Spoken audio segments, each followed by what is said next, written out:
Cerca Teleeuropa sul tuo Play Store o Apple Store e scarica la nostra app. I'm easy like Sunday morning.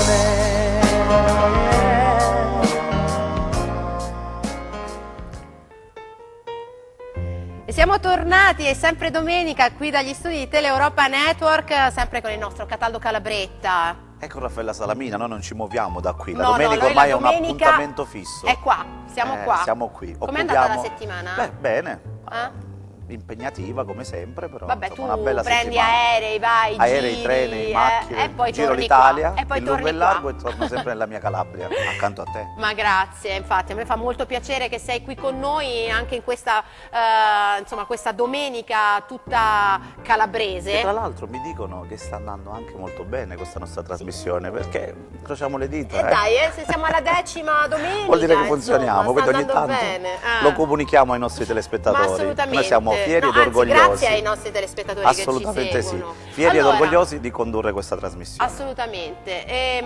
Apriamo con un talk come sempre, perché sempre domenica parte sempre con un talk di attualità e parliamo di un argomento che è importante per la nostra regione. Che dovrebbe essere prioritario per i calabresi. Io inviterei immediatamente Iole Perito, che è una giornalista, una nostra amica che ci è venuta a trovare e con noi parlerà di turismo. Buonasera Iole. Parliamo di turismo quindi oggi, ecco perché insomma prego, accomodati Iole, portavoce del sindaco di Cosenza, ma anche giornalista, insomma impegnata da tempo su questo settore, e poi Raffaele Zino che è docente di Scienze delle Costruzioni all'Università della Calabria, insomma buongiorno, benvenuto. Fiore all'occhiello, la nostra università. Sì, assolutamente, anche perché parleremo proprio della messa in sicurezza, no, del nostro patrimonio. E poi con il sociologo Enzo Damiano. Benvenuto. Con il quale affronteremo un tema particolare, un settore che sta importante, tanto a cuore a noi calabresi. Quello Prego. del turismo, assolutamente. Insomma, parliamo un po' intanto di una bella stagione, quella che è appena trascorsa, no, nel 2017 per la Calabria, perché c'è stato un vero e proprio boom di presenze, no?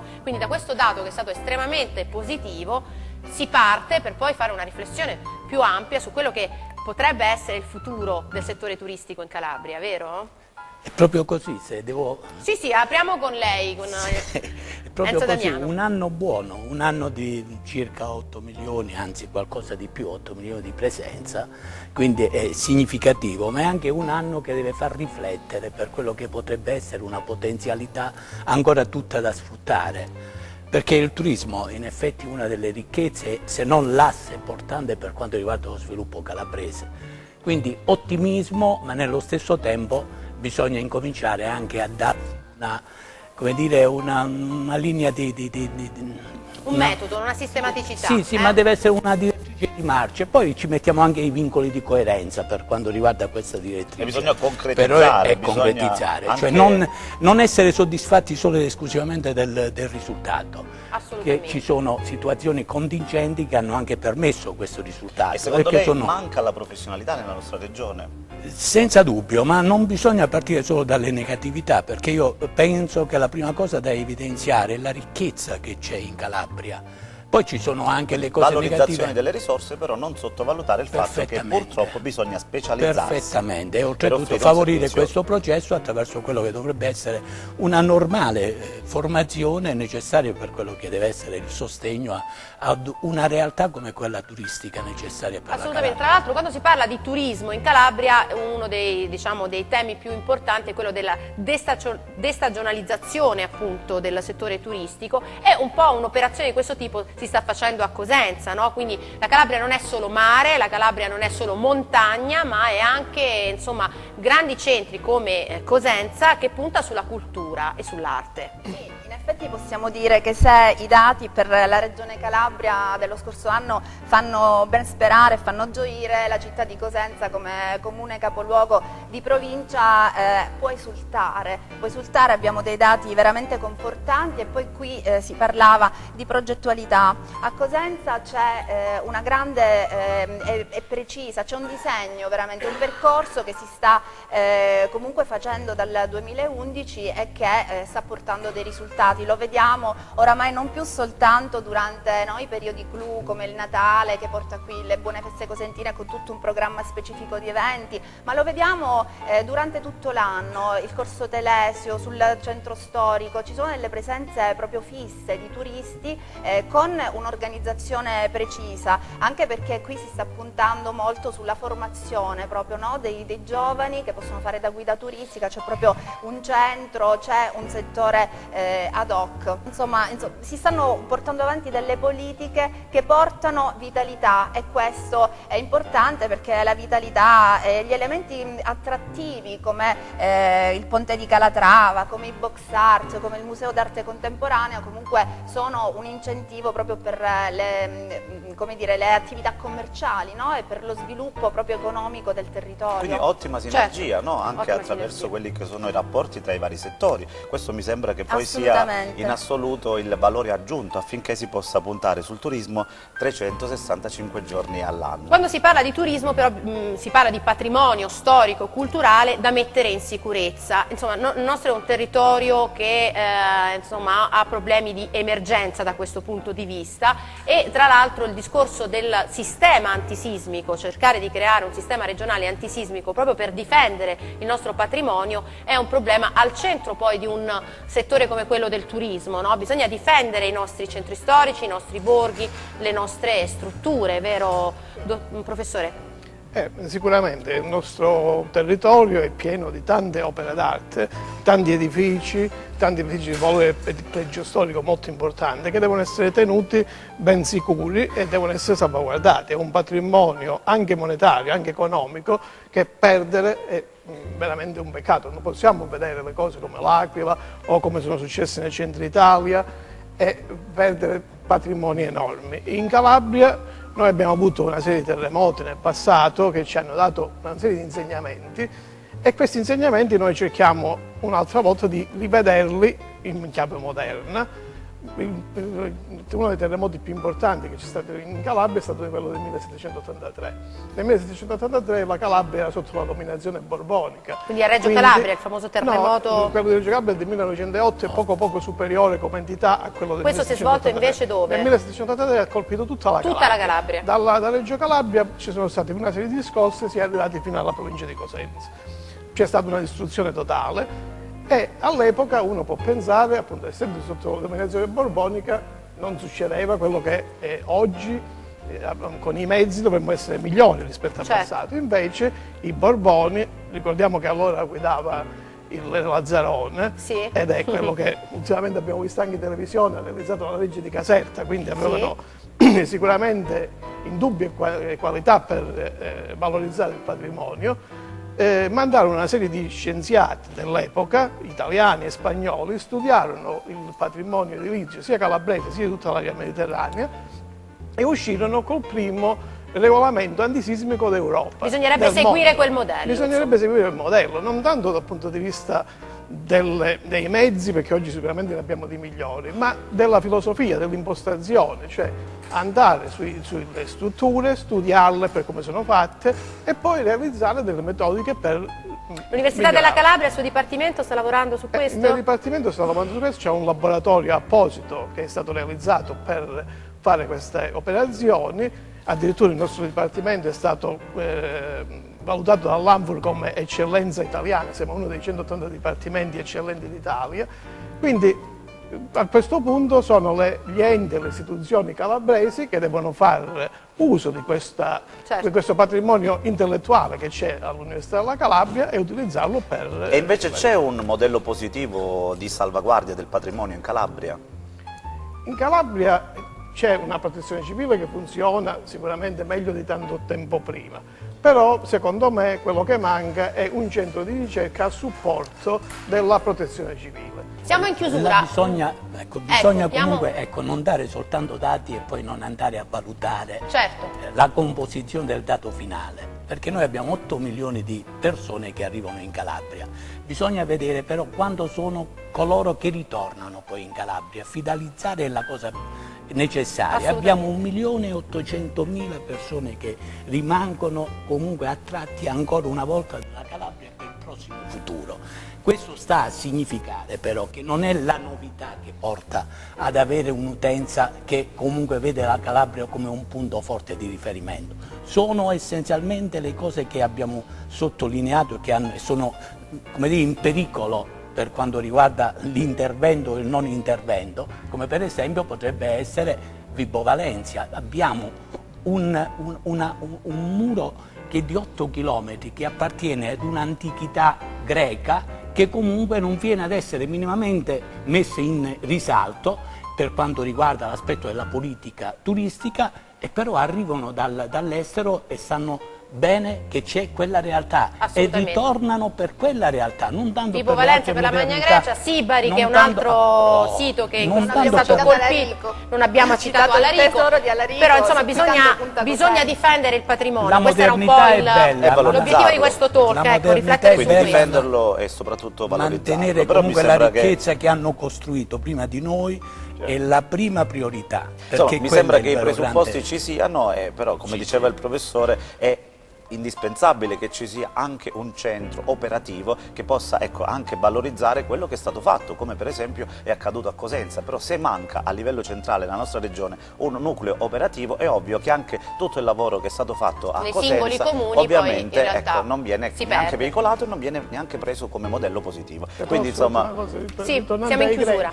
I templi greci sono una base isolante, gli isolatori sismici che oggi moderni sono. Assolutamente, dagli antichi dobbiamo imparare, perché sul sistema antisismico sapevano dove costruire e come costruire, infatti sono rimasti a noi ecco, le opere. Ringraziamo i nostri ospiti, Raffaella. Assolutamente, grazie al nostro sociologo Enzo Damiano, grazie al professore Raffaele Zino, direttamente dall'Università della Calabria, docente di Scienze della Costruzione, e alla nostra Iole Perito, portavoce del sindaco di Cosenza e collega, insomma, è amica mia, assolutamente. Allora, amica nostra, dai, nostra, anche di Cataldo. Allora, ci fermiamo con il talk, adesso parliamo di gambe sempre in forma. Cara Iole, insomma, è un problema di noi giornaliste che stiamo sempre in piedi, il nostro angiologo... Tacco 20. Il tacco, sì. Però 20, Elia Diago... è un bel tacco, bisognerebbe capire il nostro Elia Diago che cosa dice il nostro angiologo. Vediamo il contributo.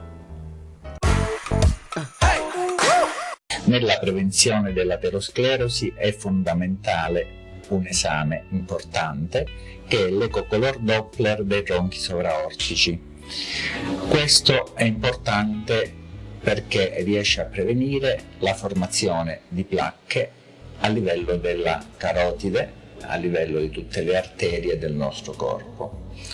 Lo si fa attraverso un esame che è l'ecocolor Doppler dei tronchi sovraortici. Questo serve a vedere la presenza di un ispessimento maggiore o inferiore a livello della carotide comune e la presenza di placche che determinano una stenosi lieve se inferiore al 40%, media tra il 40 e il 75%, serrata maggiore del 75%. La stenosi serrata va subito sottoposta all'attenzione del chirurgo vascolare o del cardiologo interventista perché va trattata, altrimenti può portare a attacchi ischemici transitori ed ad ictus.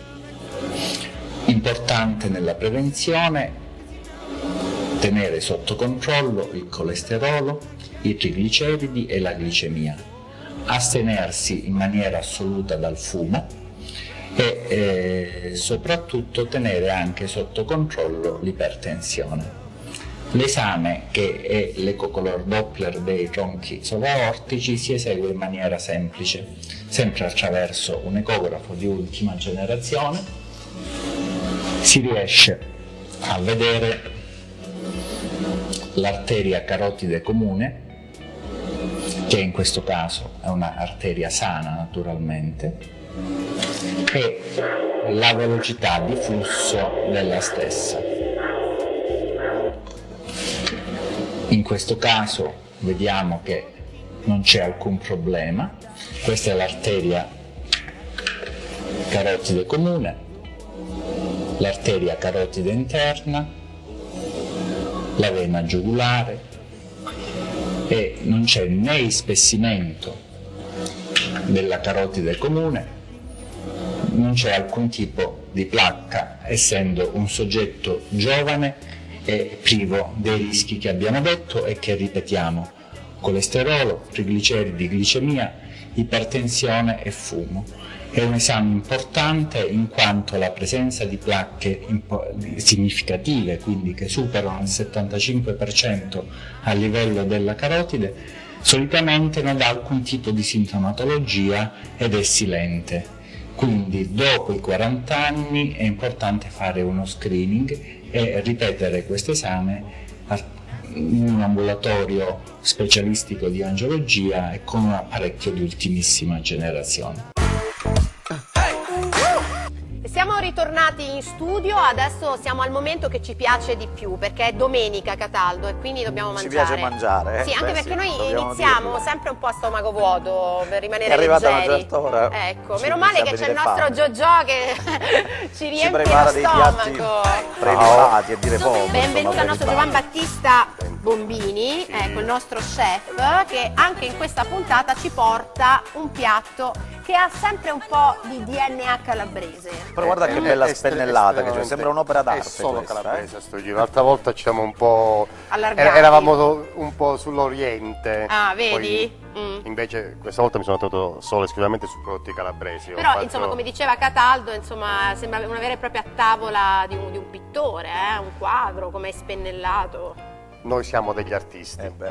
Noi cuochi siamo degli artisti. Noi chef. Siamo dei cuochi prima che chef. Siamo assolutamente, è vero. Dei è vero. cuochi. Guarda che abbinamento, guarda. È una base del mosto cotto, sono delle ricciole che fanno in sila, quindi sono delle castagne cotte nel mosto cotto. Ho fatto una crema, una vellutata, dove ci ho adagiato dei tournedos, dei filetto di suino nero, che vengono avvolti del guanciale di suino nero, quindi vengono rosolati, poi passati nel forno.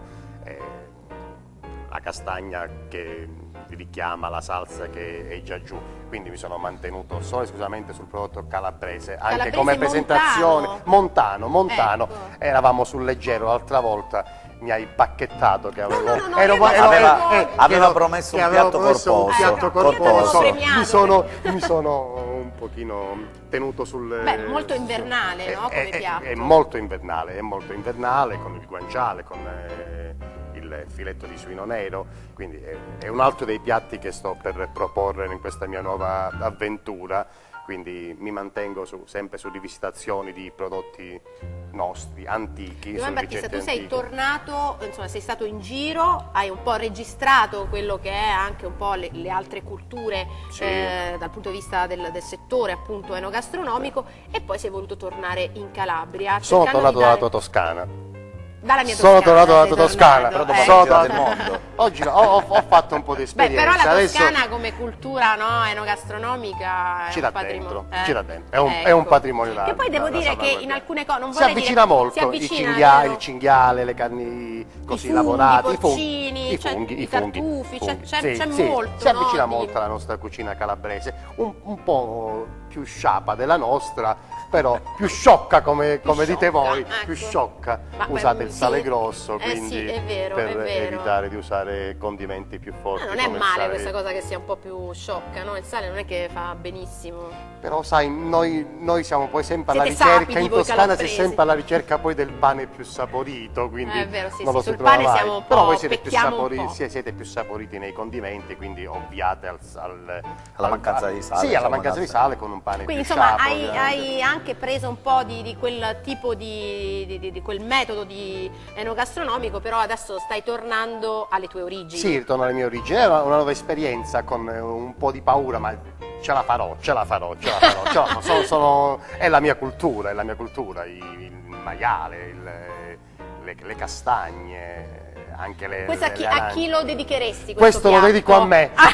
Questo lo dedico a me, questo è dedicato a me, è un piatto corposo. Fatto a tua immagine e somiglianza. Sì, sì, anche molto voluminoso come calorie. Però è un'opera d'arte. È un semplice piatto dove ci sono delle geometrie, questo sì. L'occhio deve avere sempre la sua parte, però poi è il gusto quello che deve preparare. Che deve stare Comunque al centro, grazie al nostro. Quindi questo non è un piatto per conquistare, per no. conquistare, no? Forse no. Questo è per ingrassare. Questo è solo per ingrassare, questo archiviamolo le donne. Grazie al nostro Gian Battista Bombini, al nostro chef. A questo punto invece lanciamo un po' di musica, la nostra band.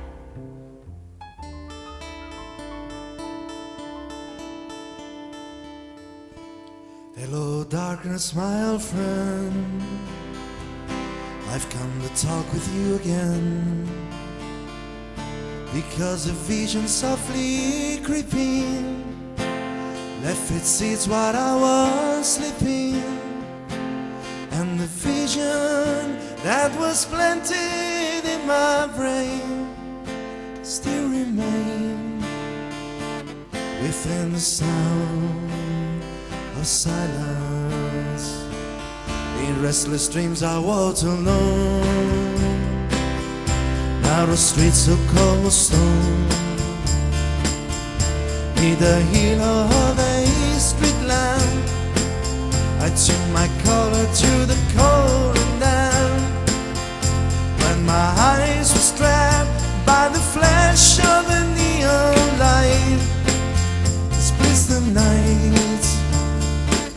and touch the sound of silence, and in the naked light I saw 10,000 people, maybe more,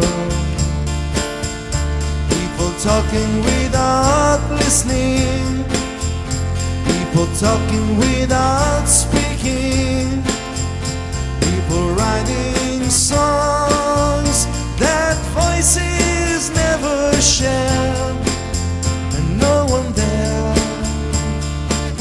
disturb the sound of silence. Fool said you don't know, silence like a cancer grows. Hear my words that I might reach you, take my arms that I might teach to you, but my words like silent raindrop falls, and no one there within the sound of silence.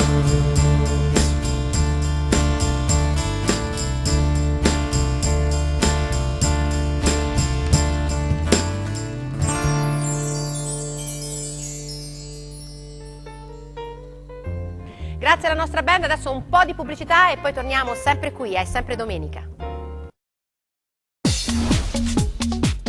Cerca Teleeuropa sul tuo Play Store o Apple Store e scarica la nostra app.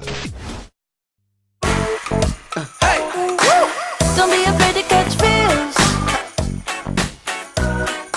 Ride your cup and chase thrills. Feels with me. Rieccoci amici a È sempre domenica, e a questo punto io inviterei il dottor Giovanni Nicotera, algologo, con cui parleremo di cure palliative. Buon pomeriggio, prego. Dottore, il tema è spinoso, il tema è molto triste se vogliamo, perché è quel momento della vita in cui il paziente, soprattutto oncologico, non risponde più alle terapie tradizionali, per cui si decide di optare per le cure palliative. Spieghiamo nello specifico che cosa sono le cure palliative e quali obiettivi si prefiggono. Buon pomeriggio a tutti. Intanto vorrei sfatare l'aggettivo che nel nostro dialetto è qualcosa che non serve a nulla, il palliativo. In realtà la medicina palliativa è quella che si occupa delle cure che non sono la terapia della malattia. La medicina palliativa si prende cura ma non cura, se vogliamo essere sintetici. Si prende cura ma purtroppo non può curare in quella fase. Però concetto di medicina palliativa sta cambiando, mentre fino a qualche tempo fa era quello che correttamente diceva lei. Oggi sta cambiando. Negli Stati Uniti il medico palliativista si affianca all'oncologo dal momento della diagnosi, e non perché ce ne sia subito bisogno, ma perché comincia a prendere contatti col paziente, che ha oggi grandi possibilità di guarire, per curare quegli aspetti della malattia oncologica che l'oncologo non cura, non può curare, non ha il tempo di farlo, oppure che sono di pertinenza diversa. Forse è l'aspetto psicologico. Fra l'altro, senz'altro. Anzi, le dirò che la legge 38 del 2010, di cui l'Italia si è dotata, forse se ne è dovuta dotare, ma è stato comunque un grande passo avanti, prevede la figura dello psicologo. Anzi, nei team, negli staff ospedalieri o nelle medicine, anche di tipo privato, che devo dire stanno rispondendo in maniera splendida, la figura del psicologo o psico-oncologo, anche se lei giustamente ha detto soprattutto malattie oncologiche, molte malattie non oncologiche purtroppo possono giungere a fasi che a me non piace dire terminali, fasi avanzate, in cui la cura della malattia è quasi nulla o assente, anzi direi che poi il proseguire delle terapie attive diventa un accanirsi, il cosiddetto accanimento terapeutico. E invece il palliativista, lo psico-oncologo, il fisioterapista e tante altre figure professionali possono essere un valido supporto, fanno parte di quello che è la cerchia che sta intorno al paziente, di cui fanno parte il medico di famiglia, i familiari, gli infermieri. Sono dei team che devono lavorare assieme. È difficile, dire la verità, nelle nostre latitudini vedere questa realtà, questa multidisciplinarietà sul campo, però sta nascendo. Quindi dal 2010 il Sistema Sanitario Nazionale impone la presenza di un'unità all'interno delle strutture pubbliche. Sì, non solo, le dirò che addirittura impone alle strutture pubbliche e private, nell'articolo 7, la registrazione del dolore all'ingresso in reparto. Bisogna, fra le altre cose, chiedere al paziente se ha dolore. Questo dato deve essere registrato su un apposito foglio, su un'apposita parte della cartella. Bisogna trascrivere le terapie effettuate, i risultati delle terapie, e questa medicina del dolore, perché siamo stati costretti a chiamarle terapia del dolore per una serie di inghippi burocratici e legali, ma è medicina del dolore, deve seguire il percorso del paziente dall'inizio alla fine. E in Calabria ci sono, secondo lei, delle strutture che sono degne di nota da questo punto di vista? Certamente, diciamo che pubbliche per ora sono due attive, sono quelle di Cassano e quelle di Reggio Calabria. Ci sono strutture private che stanno andando molto bene, come Villa Gioiosa, come il Centro San Vitaliano a Catanzaro, ne stanno sorgendo altri, ne sono sorte altre. A dire la verità ne avremmo bisogno di altre ancora, perché il rapporto in Calabria ci sono circa 100.000 pazienti affetti da queste malattie, se non più. E quindi diventa un'emergenza sociale. Assolutamente. Grazie dottore, buon lavoro. È stato un piacere. Noi diamo la voce alla nostra band che ci canterà un successo di Lucio Battisti.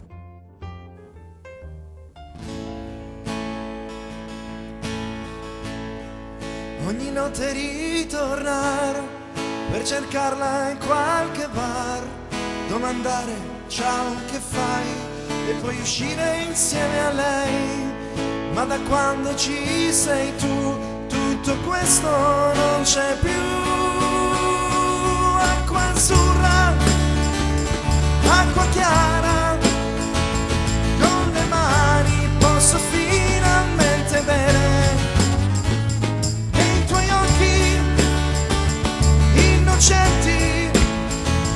Posso ancora ritrovare il profumo di un amore puro, puro come il tuo amore.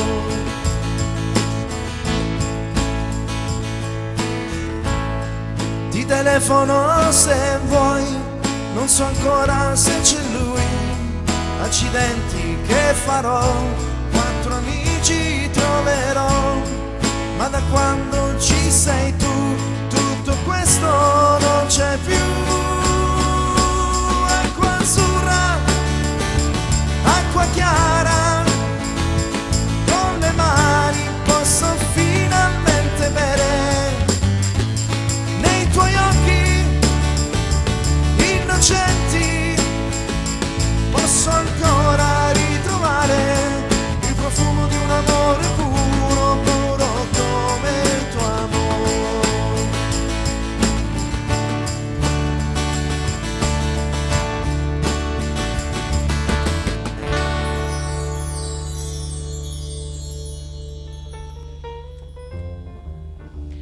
E grazie alla nostra band a questo punto siamo alla rubrica dedicata allo sport, agli sport alternativi, perché la nostra è una domenica alternativa non solo di calcio, e quindi do il benvenuto a Cesco Lavigna e parliamo di una disciplina che si fa sulle nostre belle montagne, lo snowboard. Benvenuto. Allora, snowboard che è amatissimo, no? Soprattutto da giovani, vero?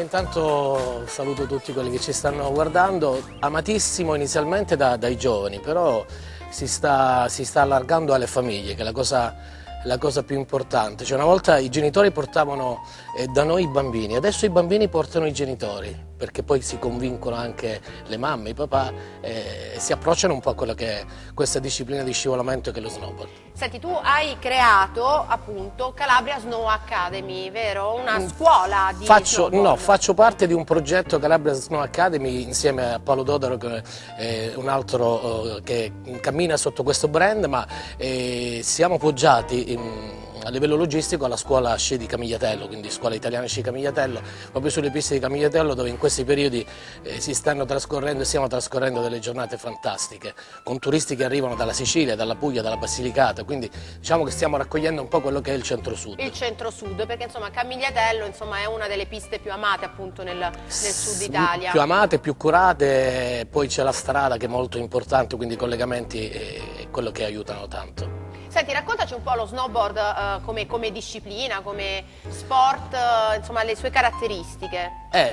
Intanto invito tutti ad avvicinarsi a questo sport, intanto invito tutti ad avvicinarsi alla montagna, quindi partiamo da quello che è il valorizzare il nostro territorio, che è importantissimo, quindi far venire i turisti prima sul nostro territorio e poi avvicinarsi a qualsiasi sport. Intanto lo snowboard sta andando avanti tantissimo, con il Collegio Maestri Calabria siamo diventati delle figure molto importanti, dove un genitore arriva ci affida un proprio bambino, è sicuro di avere a che fare con un professionista della neve, uno dei maestri federali della Federazione Italiana, e quindi con una preparazione particolare, con sicurezza, perché la prima cosa è sicurezza.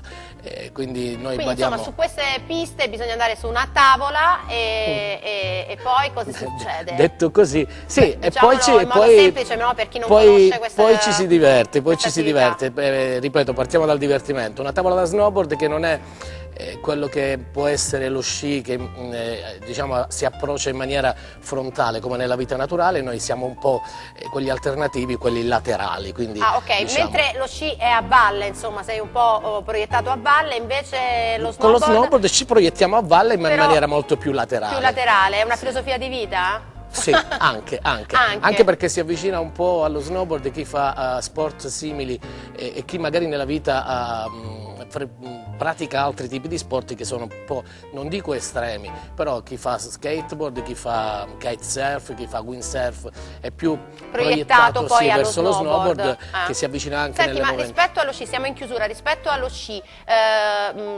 si impara prima, si impara dopo, è più difficile, meno difficile? Visto che io ho da poco imparato lo sci, quindi per capire se è una cosa che si può fare. È una cosa che comunque bisogna partire da zero, chi sa già sciare con gli sci deve ricominciare da zero con lo snowboard. È un altro metodo. È sempre un metodo di scivolamento sulla neve, c'è sempre bisogno di tanta nevicità, però secondo me è la stessa cosa. Senti Cesco, invitiamo allora tutti a salire sulle nostre piste, no? A Camigliatello. Noi vi aspettiamo numerosi, continuate a venire perché tanti stanno arrivando, tanti stanno divertendo. Sta nevicando? Sta nevicando e quindi non ci sta abbandonando la Dama Bianca, vi aspettiamo col sorriso, noi noi diciamo no stress.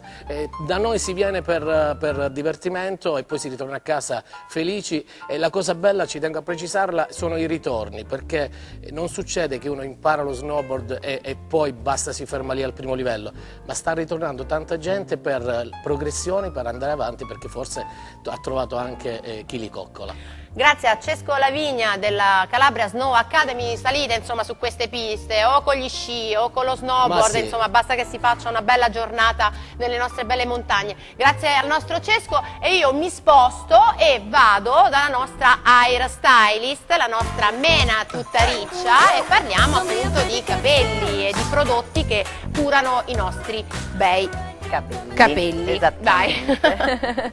La scorsa settimana vi abbiamo mostrato come ristrutturare i nostri capelli. Oggi parliamo di un pre-styling, quindi uno spray che si nebulizza dopo ovviamente il trattamento di ricostruzione, al posto di prodotti che vanno ad appiccicare, tipo lacche, tipo oli, eccetera eccetera.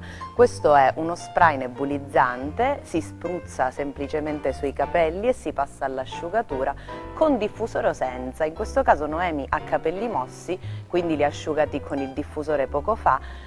Nel momento in cui sono asciutti, quindi il secondo giorno per esempio, se tu vuoi evitare lo shampoo, perché non sempre il tempo ce lo consente magari, no, io non ce l'ho mai il tempo, infatti, in caso di capelli lunghi, basta per riavvivare la pettinatura fare qualche spruzzo e passare un attimo il phon, quindi la piega si rinnova sia a spazzola e sia a diffusore, e non abbiamo necessità di passare ovviamente lo shampoo continuamente, perché poi lavarli anche si stressano. Sì, quindi questo sì, è un prodotto che ridà vitalità al capello e lo protegge anche un po'?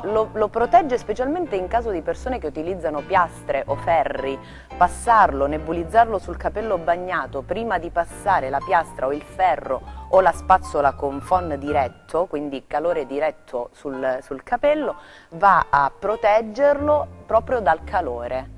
Quindi evitiamo di stressarlo troppo. Io ripeto, specialmente in caso di piastre, perché ci sono moltissime ragazze, moltissime donne che utilizzano la piastra persino tutti i giorni, che è deleteria ovviamente per i capelli. Però insomma per cercare di ritoccare un po'. Ecco, per cercare di utilizzare un prodotto che li vada a proteggere, a difendere. Sì, è molto importante. Grazie alla nostra Mena, grazie la nostra hairstylist, insomma da Jonathan direttamente la nostra Noemi che ci ha fatto da modella. A questo punto invece ci spostiamo, parliamo di Bon Ton con la nostra Annette, il nostro Cataldo già ci aspetta qui, eccola che arriva, benvenuta cara, ecco la nostra rubrica sul Galateo. Allora Annette, oggi che consiglio ci dai per essere perfette? Nella puntata precedente noi abbiamo imparato a organizzare un tavolo. Oggi impareremo come si comportare nel tavolo.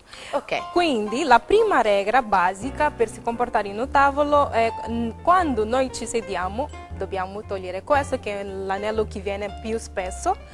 Spesse volte utilizziamo il tovagliolo. Il tovagliolo mai nel collo. No, il tovagliolo sempre. No, lo sappiamo anche sempre sulle gambe. Sulle gambe. Ci sono persone che ancora oggi mettono i tovaglioli sul collo. Questa cosa non va bene. Sono da punire. No, assolutamente, dobbiamo punire. Da cacciare proprio di casa. Ecco, no. Allora si mette sulle gambe, sia un uomo che una donna, è la stessa cosa. Esatto, questa è la regola fondamentale, basica.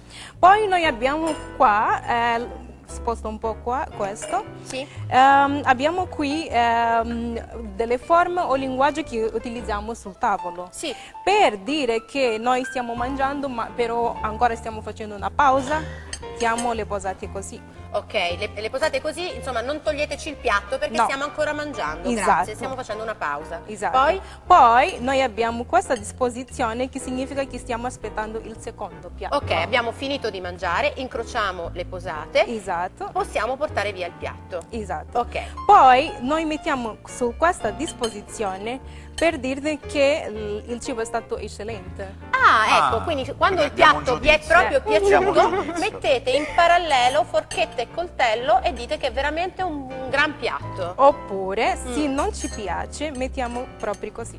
Mamma mia, no, questo però non facciamolo mai, che è una cosa carina, insomma, non proprio carina. Ecco, quindi metti il coltello nella quasi forchetta, come se fosse nella forchetta, una croce, come dire, guarda, proprio. Però non mi al piace. ristorante si potrebbe fare, Sì, insomma, no? Come esatto, segnale, esatto. ecco, per dire non E metto alla tutto. fine, per dire che abbiamo finito di mangiare, mettiamo così. Così proprio il garçon metti ok, forchetta e coltello poggiati proprio paralleli sul piatto, si possono portare, il garçon lo può portare via. Esatto. Ah, ok, bello, Va mi piace. Sembrano Regole segnali semplici. stradali, guarda. Semplice. Ma esaustivo. Esatto. Regole. Senti, queste è Fondamentali. Galateo internazionale? Questo è internazionale, serve per tutti i paesi e è la regola fondamentale. Ok, insomma, hai capito tutto? Hai seguito tutto? Assolutamente. Crocio, Ne parallelo? ne faccio tesoro. Ne fai Stasera, tesoro. Dopo la cena daremo un giudizio a quello che abbiamo. Beh, grazie alla nostra Annette. Prego. Prossima puntata ci racconti un altro consiglio di Galateo. esatto. Per i signori uomini però.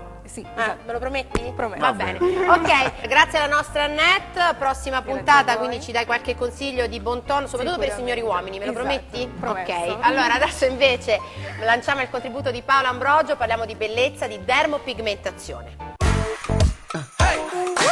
Buon pomeriggio, questa sera parleremo di corsi.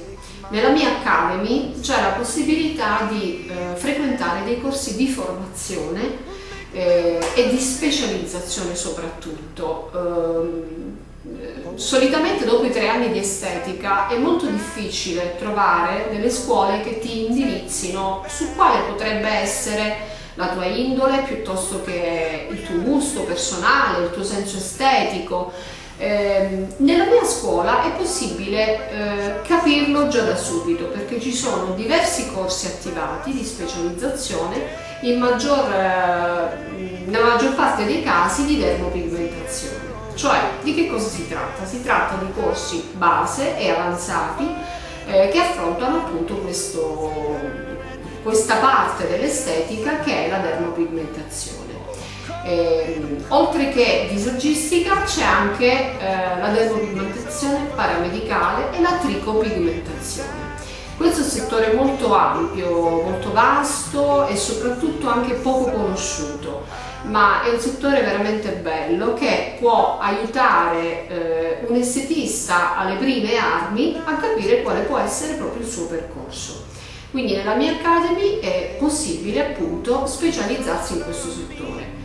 Per quanto riguarda i contatti potete tranquillamente contattarmi su Facebook, io sono Paola Ambrogio e da lì poi vi darò tutte le informazioni relative ai corsi, alla durata e quali possono essere le varie abilitazioni da prendere per intraprendere questo viaggio della dermopigmentazione. E grazie alla nostra Paola Ambrogio. E adesso lanciamo il contributo, una bella intervista del nostro Cataldo Calabretta che è andato a trovare un grande artista, un grande maestro orafo, Michele Affidato. Siamo nel laboratorio orafo del maestro Michele Affidato, che vive e opera in Crotone. Possiamo dirlo che sei crotonese doc e calabrese doc? Ma certamente, vivo a Crotone ed opero a Crotone, come hai ben detto. Quindi sempre con la Calabria nel cuore. Michele Affidato si sta preparando ad essere uno dei protagonisti della 68esima edizione del Festival della Canzone Italiana. Racconti ai nostri telespettatori che lavorazione c'è dietro ai premi che tu poi consegni agli artisti più noti della musica italiana? Ma certamente tanto lavoro, il Festival di Sanremo inizia a febbraio, ma noi già del mese di settembre-ottobre iniziamo a realizzare già le opere. Sono ormai diversi anni che viene considerata la mia arte a Sanremo, sia per premi che sono stati consegnati sul palcoscenico dell'Ariston, ma anche per premi per eventi collaterali, di cui proprio quest'anno in particolare stiamo realizzando proprio per il premio numero 1 Città di Sanremo la Palma d'Argento, che verrà consegnata per i 50 anni di carriera a Toto Cutugno. Come si ricorda, negli altri anni ho avuto il piacere con questo premio di premiare veramente la storia del Festival della Canzone Italiana, un premio che hanno ricevuto già Pippo Baudo, Rita Pavone, Tony Rennis, Albano, e poi anche il premio Dietro le Quinte, che è un premio che viene dato a tutti coloro che hanno costruito il festival in tutti questi anni e lo rendono sempre più popolare. Sono tanti eventi che abbiamo tanti eventi che abbiamo partecipato, ma tanti anche i premi che abbiamo realizzato. Come si ricorda, ho avuto il piacere e l'onore di realizzare per la serata cover in tutti questi anni dei premi che sono stati consegnati ai grandi big. L'anno scorso si ricorda Herman Metal, come anche gli Stadio che hanno vinto con la serie di Miracoli di Lucio Dalla, ma anche tanti altri premi, Patti Smith con i Marlene Kunz che hanno vinto con Impressioni di Settembre, per cui veramente ecco, non può che farmi piacere che ogni anno con la mia arte premio dei grandi artisti, ma premio la storia della musica italiana, quindi mi fa piacere veramente che ecco, queste mie opere rimangono negli annali della storia del festival. Per ricordarne uno in particolare, proprio il premio che ho realizzato per i 150 anni dell'anniversario dell'Unità d'Italia, premio che è stato ricevuto dal Capo dello Stato al Quirinale, dove l'ho portato proprio per farlo visionare allora nel Festival di Gianni Morandi, insieme anche al direttore della RAI. Per cui ecco, veramente per me è stato un grande onore e un grande piacere poter vedere queste grandi opere su questi grandi palcoscenici. Nel 2011 Gianni Morandi disse: siamo orgogliosi di avere un italiano come te, Michele Affidato, che sei uno dei protagonisti indiscussi del Festival della Canzone Italiana. Che ricordi hai di quell'edizione? Ma Gianni è un grande amico, rimane un grande amico. Il 15 marzo sarà anche in Calabria per questo grande concerto, quindi saremmo ancora insieme. Io ho vissuto 2 anni fantastici con Gianni Morandi. Gianni è veramente un grande, è un uomo di grande umiltà, specie perché mi ricordo nel suo secondo festival gli ho detto: Gianni, ti prego, quando sei sul palco, quando dici Michele Affidato, dici che sono un orafo calabrese. E come ben si ricorda, in quella serata ben 5 volte diceva: il premio arriva dalla Calabria, dall'orafo Michele Affidato. Quindi per me veramente ogni qualvolta che lo vedo lo ringrazio. L'ho sentito a Natale e ogni qualvolta che lo sento, ecco, ringrazio sempre Gianni per questa sua considerazione verso la mia persona, verso la mia arte, ma anche verso la nostra regione. Creatività ed eleganza contraddistinguono la tua arte, ma il tuo nome è legato in maniera indissolubile anche all'arte sacra e da poco hai avuto l'onore di realizzare un'opera per la Madonna più cara a Papa Wojtyla. Ne parliamo? Beh sì, questo è un cammino che inizia nel 2014, quando arriva questo incarico proprio dai padri Paolini di Czestochowa. Ho avuto il piacere e l'onore di ricevere questo prestigioso incarico, in quanto in Polonia proprio nel 2017 ricorreva il 300° anniversario della prima incoronazione della Madonna di Czestochowa, con corone date nel 1717 da Papa Clemente XI. Questi diademi nel 1919 furono derubati. Ecco, oggi la Chiesa polacca ha inteso rifare i nuovi diademi e mi fa veramente piacere che la scelta sia caduta sulla mia persona. È stato un cammino bellissimo perché ho avuto modo di conoscere, ecco, questa bellissima icona, un'icona nera che poi un po' assomiglia all'icona della Madonna di Capocolonna, la Madonna che viene custodita e venerata nella mia città, per cui essere consapevole che andavo a realizzare un lavoro per una delle Madonne più conosciute al mondo, la Madonna di Giovanni Paolo II, una Madonna che è gemellata solo con Lourdes, Fatima e Loreto, e che per questo evento anche ha inteso fare un gemellaggio con la Madonna di Crotone, la Madonna di Capocolonna, per cui per me è stato veramente un grande onore vivere questo bellissimo cammino, un cammino fatto di arte, fatto di fede, che oggi ci ha visto protagonisti in questa pagina di storia della marianologia della Polonia. Di recente sei stato nominato ambasciatore dell'Unicef e a Sanremo hai promosso un'iniziativa molto importante.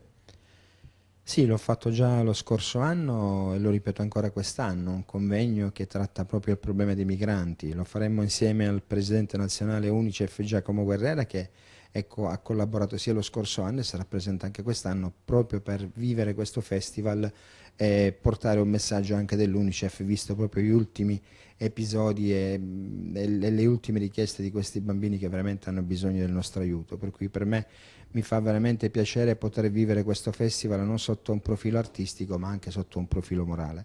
Anche quest'anno inaugurerai Casa Sanremo e al tuo fianco ci sarà una madrina d'eccezione. Negli anni ti abbiamo visto sfilare insieme ad Elisabetta Gregoraci, Anna Falchi, Veronica Maia. Quest'anno però hai deciso di affidare questo ruolo ad una delle donne più note della televisione italiana. Di chi si tratta e come vivi la tua collaborazione con Casa Sanremo?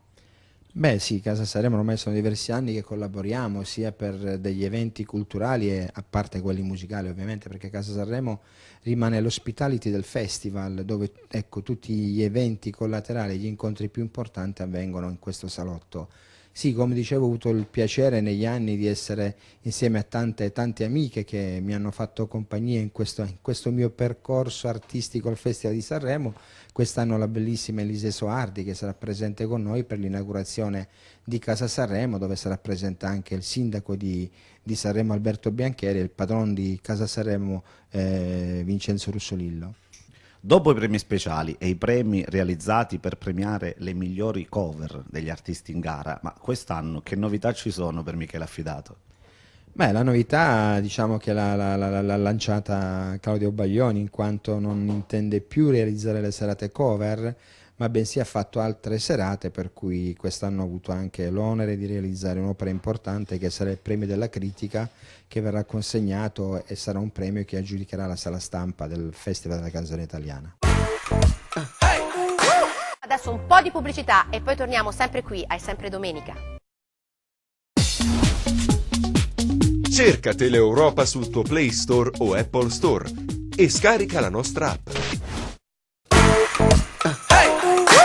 Don't be afraid to catch feels.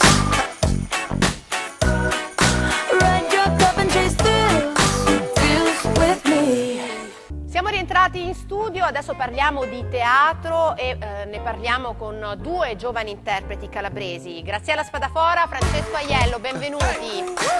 Sottolineato che siete giovani, ecco, perché no, perché in realtà avete iniziato più o meno insieme nella stessa compagnia teatrale che è Libero Teatro, che ci accomuna perché ho iniziato anch'io lì, insomma, con Max Mazzotta, e da lì avete deciso di intraprendere questa carriera. Insomma, bravi, molto bravi. Ardua, però insomma teatro non solo ma anche cinema, vero Francesco? Sì, diciamo dopo una lunga gavetta, più o meno lunga gavetta in teatro, ho cominciato ad avere qualche richiesta di collaborazione per il cinema, qualche lungometraggio, soprattutto cortometraggi con giovani autori che stanno crescendo in Calabria, che stanno cominciando ad avere anche una loro storia nazionale tramite vetrine di festival, concorsi, con Andrea Belcastro soprattutto, con Mario Vitale che è di Lamezia, poi con Fabrizio Nucci e Nicola Rovito che sono di Cosenza, che hanno avviato anche un percorso professionale di produzione, sì, infatti ne abbiamo avuti ospiti, assolutamente. Sì. Insomma, quindi stai facendo delle esperienze cinematografiche naturalmente con giovani registi calabresi. Invece Graziella ha iniziato nel 2002, insomma, questa carriera di attrice teatrale con il nostro Max Mazzotta, e poi la connotazione un po' di Libero Teatro è quella del grottesco, no? Ecco, un po' questo è un po' il DNA del teatro mazzottiano, ecco. Adesso se ci sente chissà che dice, però da lì poi hai deciso un po' di intraprendere, di seguire anche un po' la carriera dell'attrice comica, che non è una cosa facile, no? Nel teatro e nel mondo del cinema, del teatro italiano, vero? Perché le donne insomma a teatro o comunque al cinema devono essere belle o comunque fascinose, diciamo che il fatto mio personale, quindi fisicamente già sono anche più caratterista che la bella della televisione o comunque di una fiction, voglio dire. E poi Max comunque mi ha permesso anche di interpretare anche dei personaggi e quindi anche capire dove poteva arrivare. Logicamente le tue corde, sì, insomma, le mie corde, no? Tipo ora sto lavorando insomma su uno spettacolo in omaggio ad Anna Marchesini, che sicuramente è una cosa ardua molto. Beh, lei comunque come attrice comica negli anni 90 è stata veramente un punto di riferimento, no? Certo, perché veramente si contano sulla punta delle dita le attrici che lavorano su più corde, che non sono quelle invece, dicevamo, della attrice neutra, insomma, ecco. Quindi lei è stata veramente un faro da questo punto di vista. Quindi ora sto preparando questo omaggio ad Anna Marchesini, dove sarà quali sola. sono i personaggi su cui stai? Perché lei ha creato dei veri e propri personaggi. Una miriade di personaggi, io praticamente sono tutti femminili, la sessuologa, poi la sessuologa me la ricordo. La cameriera secca, dei signori Montagnier, poi la signorina Carlo Cecata, poi Giulietta, beh, certo, e l'attrice Rossana. E poi io praticamente ho cercato insomma di unire il tutto prendendo altri attori, cioè altri personaggi shakespeariani, Desdemona, Lady Macbeth e Ofelia, però rivisti in chiave di Anna Marchesini. Quindi naturalmente con un'ironia, sì, diciamo, sì, certo. Ecco, cercando di sdrammatizzare questi Perfetto, mantenendo queste diciamo la eroine. linea che usava lei per i suoi personaggi, per la creazione dei suoi personaggi, come ha fatto con Giulietta in questo caso. Senti, ma è partito da diciamo un laboratorio, un esperimento che tu hai fatto, un omaggio che hai fatto ad Anna Marchesini? Sì, praticamente io ho fatto abbiamo fatto uno spettacolo insieme ad Alessandro Cosentini, un altro attore di Cosenza, e praticamente l'anno scorso abbiamo fatto questo spettacolo e quindi io praticamente ho detto vabbè, forse è il caso di provare e di fare questi due personaggi. Ho fatto questi due personaggi, ho visto che anche il pubblico quindi ha recepito positivamente, quindi la mia interpretazione, ho detto vabbè, allora azzardo, anche perché comunque prima o poi bisogna azzardare anche da soli. Beh, insomma, poi bisogna confrontarsi con i grandi, certo, no? Assolutamente. quindi... Francesco, tu invece hai tra l'altro fatto incetta di premi con un tuo testo, no? Che hai scritto e diretto, se non sbaglio, sì, vero? ho scritto e diretto, si chiama L'incidente, io sono già stato morto, il sottotitolo, parlo di ipocondria, di malattia, di rapporto con la malattia e con la morte, ho cercato di farlo nella maniera più leggera possibile, quindi di non incupire troppo l'argomento perché già di per sé, però pensavo fosse una cosa che ci riguardasse tutti. Abbiamo fatto un'anteprima a Cosenza al Teatro Università, poi abbiamo debuttato ufficialmente a Primavera dei Teatri nella scorsa edizione e poi siamo partiti per questo festival in cui eravamo stati selezionati al Teatro di Tor Bella Monaca a Roma e là abbiamo vinto 3 premi con nostra sorpresa, anche perché non ce l'aspettavamo, insomma. Abbiamo vinto per il miglior testo, miglior spettacolo e premio del pubblico. Senti, su cosa stai lavorando adesso? Adesso, a parte gli spettacoli già pronti che stiamo portando in tournée, sia con Rosso Simone, abbiamo Felici Matrimoni con la regia di Endo Nudo, Quasi Quasi M'ammazzo, che è un testo scritto da Giuseppe Vincenzi, e poi a breve comincerò a lavorare su questo testo di un autore della Repubblica Ceca che si chiama Roman Sikora. Il testo è Confessione di un masochista e fa parte di un progetto molto ampio che si chiama Fabula Mundi, che mette in connessione autori e registi di diverse nazioni in Europa. Tu stai cercando di crearti una tua connotazione, una tua linea attoriale, no? Sì, ecco. sì, e tra l'altro sto cominciando a giocare con questa cosa della regia, che è il terzo spettacolo che farò, questo qui inedito per me perché non lavoro su un testo mio, gli altri 2 spettacoli erano testi che avevo scritto io, invece qua avrò questo incontro con quest'autore che verrà a fare una settimana di lavoro con me qui a Cosenza. E quindi lavori un po' anche dal punto di vista registico, sì. Così come sta facendo anche un po'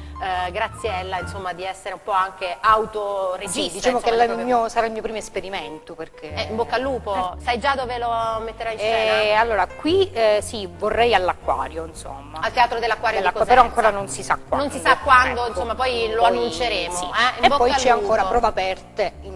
Prove Aperte di Max Mazzotta, spettacolo insomma storico dove tu fai Cocò. Insomma, ecco, tra l'altro non erede dimentichiamo. della Verusca Staropoli. Certo, come no. Grazie a Francesco Aiello, grazie alla nostra Graziella Spadafora, in bocca al lupo per i vostri progetti, insomma, anche autoriali, mi fa piacere, insomma, bisogna crescere, no? E bisogna buttarsi, come ha detto Graziella. Noi invece ci spostiamo, parliamo, noi questa cosa forse non ci interessa, non lo so. Che cos'è? Non lo so, parliamo di consigli per giovani spose, per adesso... vabbè, ma prima o poi serve. Consigli per giovani spose, la nostra Liviana Mirarchi da San Giovanni in Fiore, intervistata dal nostro Cataldo Calabretta, dà qualche consiglio alle nostre spose. Se volete contattarla sui social, lei c'è, insomma, e sui forum, ok? Vediamo. Buon pomeriggio Liviana, come Bentornato stai? Cataldo. Grazie. Allora, noi con te oggi parliamo di un evento eccezionale, l'evento che segna il debutto in società per le ragazze, i 18 anni. Come si festeggiano? Fino a qualche anno fa non si parlava proprio di debutto in società, era riservato a poche classi elette o ai balli viennesi. Adesso fortunatamente tutte le ragazze vogliono e devono festeggiare questo ingresso nel mondo degli adulti. Come si festeggia? Si parte sempre dalla scelta della location, quindi se la ragazza fa un compleanno in spiaggia prendiamo un abito di stile hipster, se festeggia nel castello prendiamo un abito da vera principessa, Di solito le ragazze scelgono un tema, vogliono essere la principessa delle favole, oppure anni 30, oppure anni 70, è il mood che le accompagna poi durante poi il festeggiamento. E poi sono tutte bellissime, le mie diciottenni sono tutte delle star, infatti per loro io ho preparato questa. Miss diciottenne, è addirittura una fascia da fare indossare alle diciottenni. Sì, noi facciamo indossare questa fascia nel momento della scelta. Ah, quindi scelgono l'abito e poi indossano la fascia. Così ci ricordiamo di loro. Le conserviamo gelosamente la loro foto, la pubblichiamo subito dopo del compleanno accostata alla foto della festa. Sui social? Sui social, Instagram, Facebook. Quali sono le pagine? La nostra pagina ufficiale Montpiglia della Miracchi, ma poi ci sono Instagram e poi ci sono addirittura dei blog di diciottenni dove si scambiano queste foto e tutte le cosine. Bellissimo. Bellissimo perché tu rimani questo è un acquisto particolare. Quindi fate vivere un sogno alle ragazze. Sì, ma poi rimani nel cuore di queste ragazze, ti scrivono delle cose bellissime, commoventi, e questo è un abito per esempio da diciottenne. Con la fascia. Con la fascia, le ragazze si fanno un tripudio di rose ed entrano in società, il loro primo evento importante. Quindi ormai è diventato un vero e proprio evento. Sì, le ragazze vogliono vivere. Assolutamente sì. Grazie Viviana, grazie a te Cataldo per essere stata così esaustiva. Ragazze, godetevi la vostra esperienza di acquisto. E siamo arrivati alla rubrica che mi piace di più, che è quella del vino, con il nostro sommelier Vincenzo Ippolito. Benvenuto come sempre, oramai ospite fisso della nostra trasmissione. Allora oggi parliamo un po' della scelta di produrre dei vini monovitigni. Raccontaci un po' questo. Sì, la scelta di produrre un monovitigno per l'azienda comunque non è una scelta facile, è una scelta impegnativa anche per l'enologo. Quando si produce un vino monovitigno il cliente cercherà di ritrovare nella bottiglia perfettamente quelle che sono le caratteristiche del vitigno ovviamente, poi declinate a secondo il territorio in cui questo vitigno viene coltivato.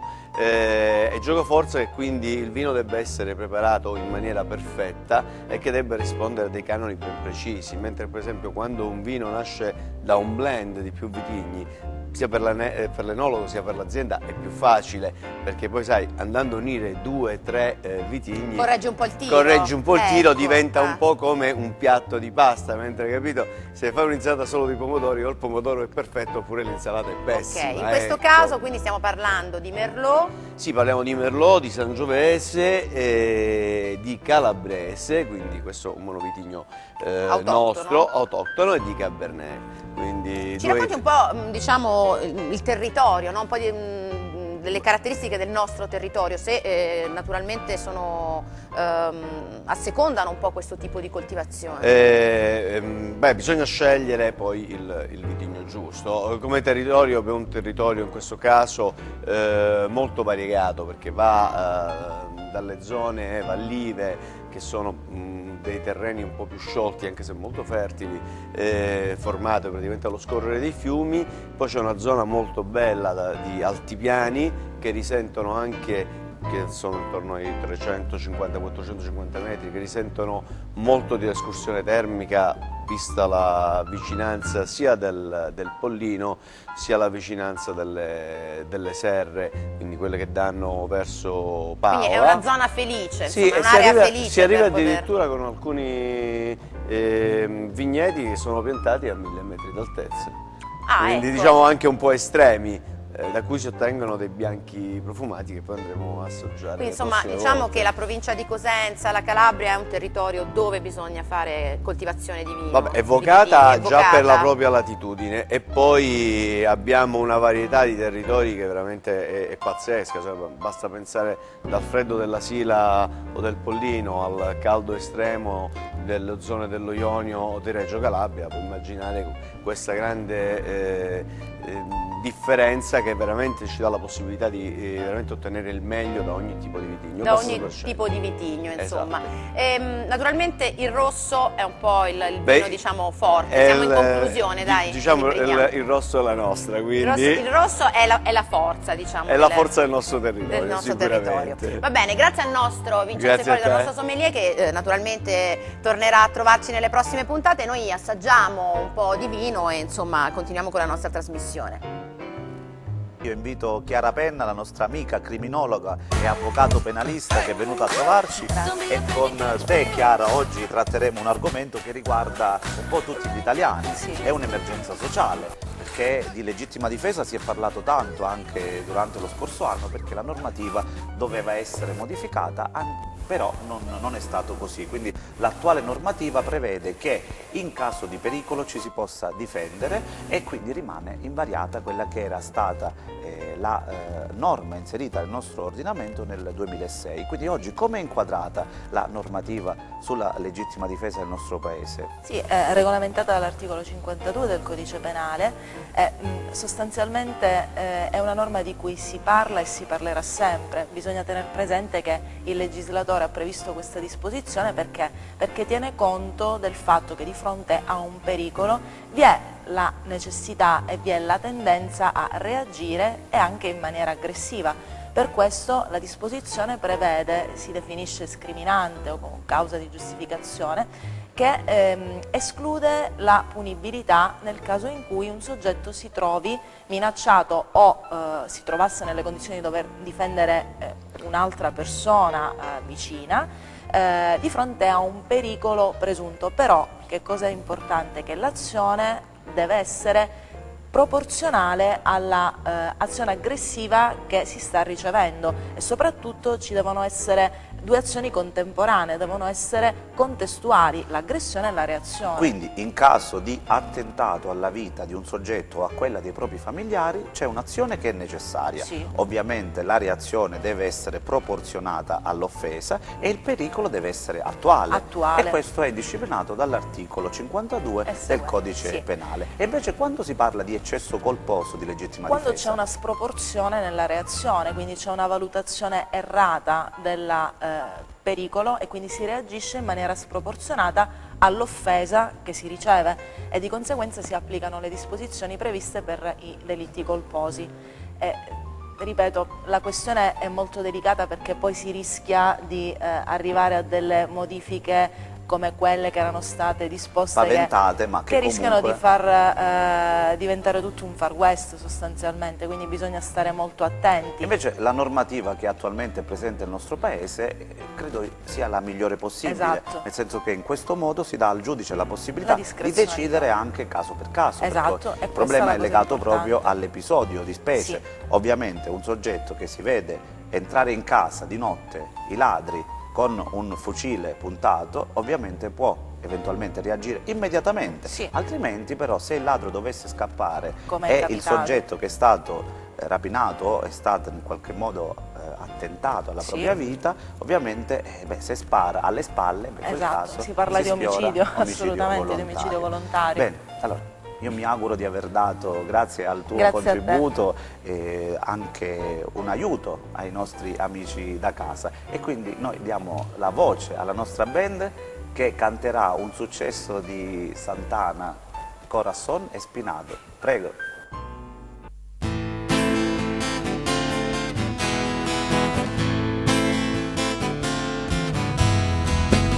Esta mujer me está matando, me ha espinado el corazón, por más que te doliva, mi ama, do la razón, mi corazón aplastado, herido y abandonado. A ver, tú sabes, dime mi amor, por favor, que no dolores, que no. Corazón espinado,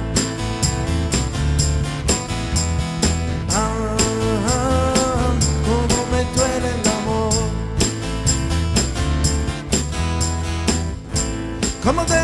como duele el corazón cuando no tiene entregado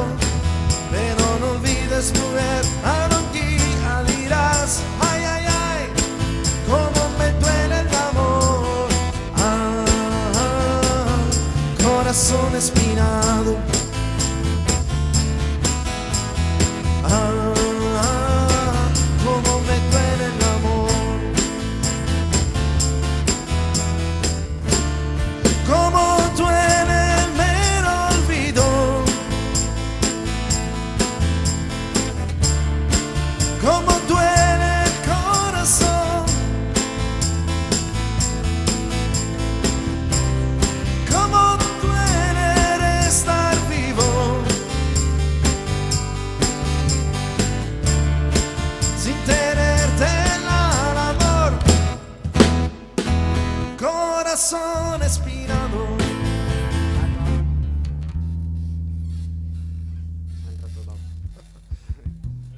Sì, la rifacciamo un attimo.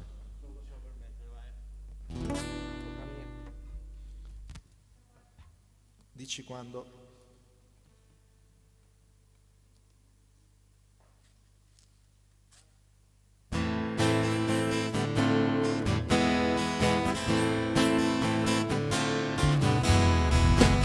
Esta mujer me está matando, me ha espinado el corazón.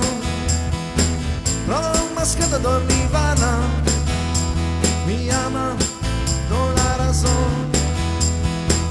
Mi corazón aplastado, herido y abandonados. A ver, tú sabes, dime, mi amor, cuánto amor y qué colores quiero. Corazón espinado.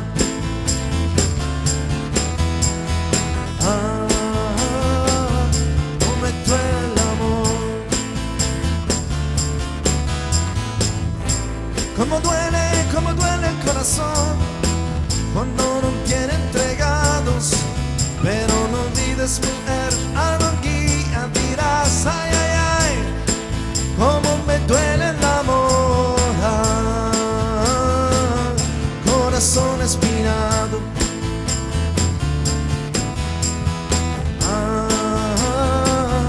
Como me duele el amor. Como duele el olvido. Como duele el corazón. Como duele estar vivo sin tenerte el amor. Corazón espinado, corazón espinado, corazón espinado, corazón espinado.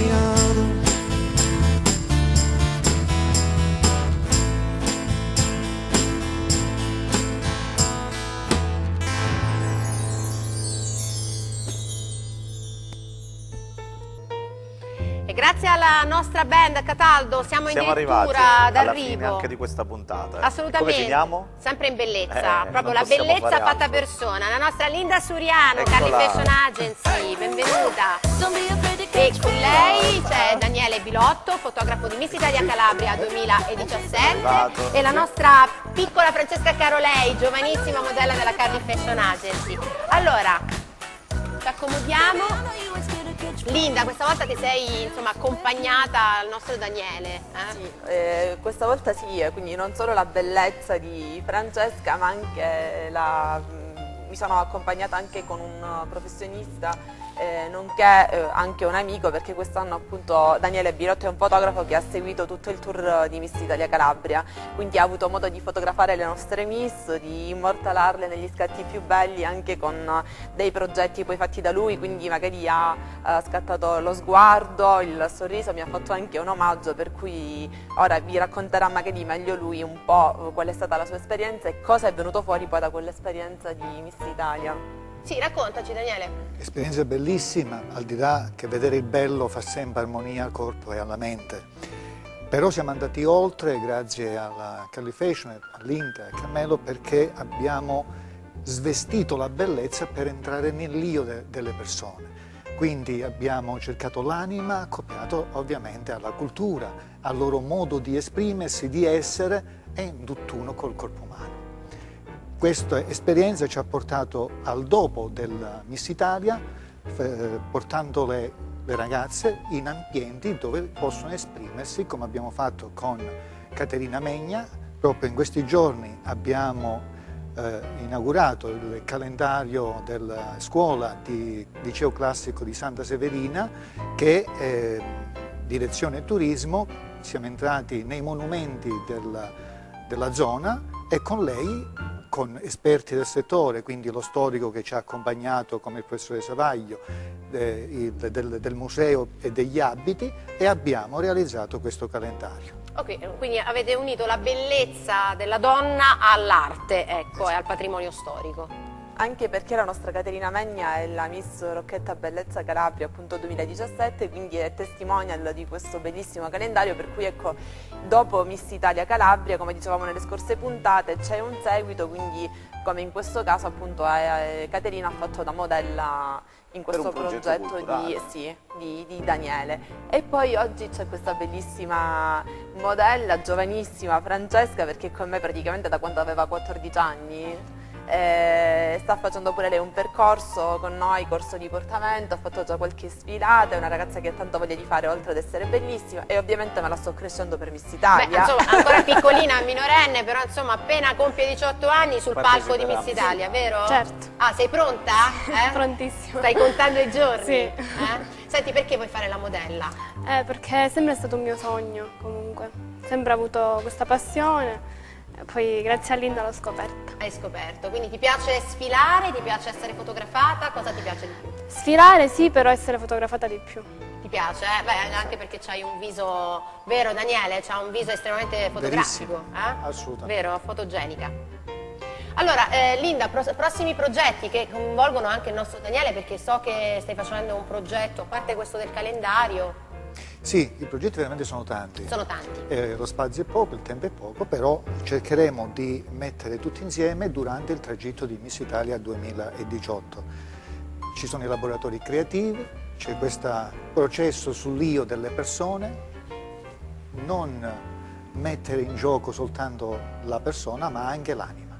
E la personalità. Assolutamente, è tutto un corredo. Viene fuori dall'anima, no? Certo, non un manichino da mettere su un palcoscenico, ma farlo reagire con il mondo e avere la circostante. persona finalmente di fronte all'obiettivo. Questo mi Beh, sembra... insomma, quindi il 2018, Miss Italia Calabria 2018 avrà anche questo, diciamo, questo aspetto. Ma già l'anno scorso Daniela aveva iniziato con questo progetto, quindi quest'anno ovviamente continueremo, anche perché la cosa simpatica che io ricordo di queste selezioni appunto di quest'anno è che lui una alla volta le prendeva, fa lo sguardo così, manda il bacio così, quindi voglio dire, poi stava le già lavorando, anche giocare, diciamo. sì, ma ho delle cose che poi lui appunto mi ha regalato, questi baci delle ragazze, ognuno con delle espressioni diverse, che poi sono comunque a prescindere dei bei ricordi. Quindi qualcuno il bacio penso non lo mandava così volentieri, a me però poi alla fine, perché sai, alla fine il malcontento c'è sempre. Vabbè, però quindi forse quando lui chiedeva di scattare non sapevano fosse rivolta a me, però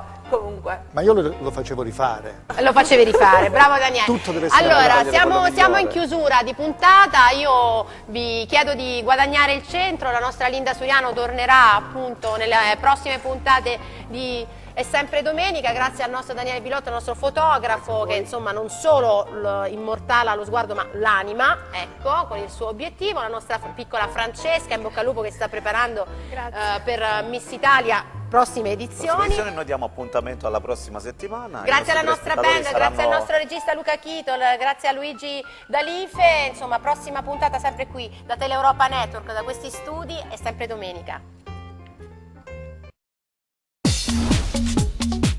Cerca Teleuropa sul tuo Play Store o Apple Store e scarica la nostra app.